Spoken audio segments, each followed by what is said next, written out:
शिवाय। आज हम पढ़ेंगे विद्वेश्वर संहिता का 9वां अध्याय, जिसमें लिंग पूजन का महत्व और शिवरात्रि की उत्पत्ति के बारे में वर्णन किया गया है। नंदकिशोर कहते हैं, ब्रह्मा और विष्णु शिव को प्रणाम करके चुपचाप उनके दाएं और बाएं खड़े हो गए। उन्होंने पूजनीय महादेव जी को श्रेष्ठ आसन पर बैठाकर पवित्र वस्तुओं से उनका पूजन किया। इससे महादेव जी बहुत प्रसन्न हुए और उन्होंने मुस्कुराकर कहा कि पुत्रों, आज तुम्हारी की गई पूजा से मैं बहुत प्रसन्न हूँ। इसी कारण यह दिन पवित्र और महान होगा।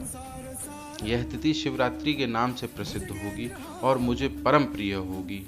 इस दिन जो भी मनुष्य मेरे लिंग अर्थात निराकार रूप की या मेरी मूर्ति अर्थात साकार रूप की दिन रात निराहार यानी कि व्रत रहकर अपनी शक्ति के अनुसार निश्चल भाव से यथोचित पूजा करेगा, वह मेरा परम प्रिय भक्त होगा। उन्होंने यह भी कहा कि पूरे वर्ष भर निरंतर मेरी पूजा करने पर जो फल मिलता है, वह फल शिवरात्रि को मेरे पूजन करके मनुष्य तत्काल प्राप्त कर लेगा। अर्थात अगर हम भगवान शिव को शिवरात्रि पर पूजते हैं, उनकी पूजा करते हैं, तो उसका फल पूरे साल किए गए तप के बराबर है। इतना महत्व है शिवरात्रि पर पूजा करने पर। उन्होंने आगे कहा, जैसे पूर्ण चंद्रमा का उदय समुद्र की वृद्धि का अवसर है, उसी प्रकार शिवरात्रि की तिथि मेरे धर्म की वृद्धि का समय है।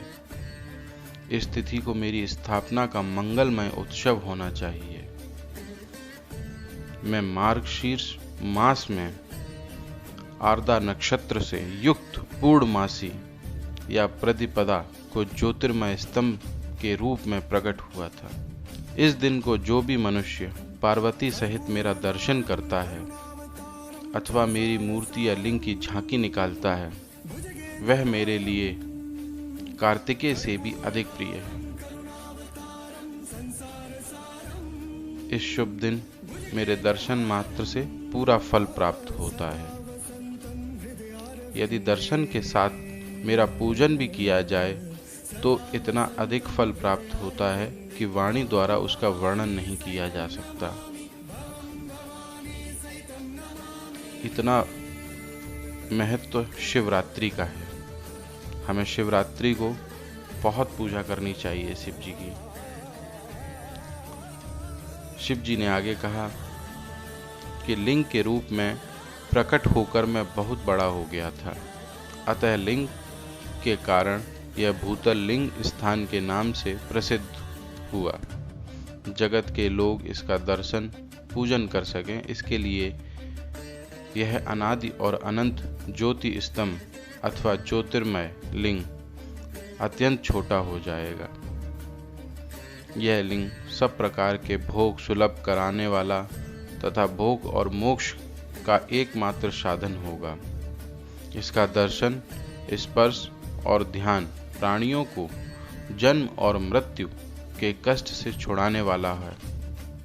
भगवान शिव आगे कहते हैं कि जो भी भक्त मेरे शिवलिंग की स्थापना करेगा, वह भक्त संसार सागर के बंधनों से मुक्त होकर जब वह शरीर त्यागेगा तो उसे शिवलोक की प्राप्ति होगी। इस तरह यह 9वां अध्याय समाप्त हुआ, जिसमें शिवरात्रि का महत्व, शिवलिंग की स्थापना करने का महत्व बखूबी वर्णन किया गया है। इसी तरह आप हमारे शिव पुराण के साथ बने रहिए। ओम नमः शिवाय।